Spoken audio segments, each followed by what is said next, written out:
ওই কাল লাগে লাগছে ওরে মার ওই আমার কে বকতে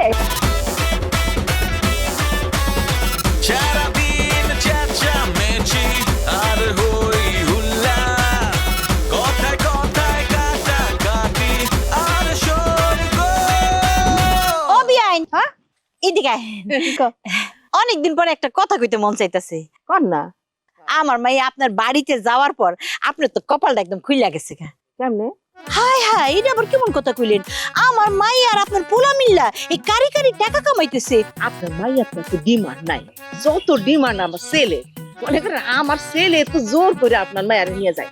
ডিমান্ড হইতেছে গিয়ে আমার ওরে সবাই কয় তোমার মারে আনতে পারো না, তুমি আর তোমার মা মিলা ঝগড়া করলে আরো বেশি টাকা দিবে, বুঝছেন না? বিয়াইন থামেন থামেন, আপনি এটা কেমন কথা কইলেন? হ্যাঁ আপনার বয়স হয়ে গেছে, আপনার এখনো এক পা কবরে গিয়া রইছে, আপনি এখনো মিছা কথা কোন আমার লগে? হ্যাঁ শুনেন শুনেন আমি আপনারে কই এত রাগারাগি করি না, আমরা এখন দুজন বিয়ান না, আমার কাছে কিন্তু এখন দুই একটা কাজ আসতেছে, অনেকের ওরা তো স্টার হয়ে গেছে, বেশি বেশি টাকা চাই, আমি এখন কম টাকায় কয়েকটা কাজ ধরছি মানে কি আমরা দুজন মিলে তো ঝগড়া কইরাও আসছি,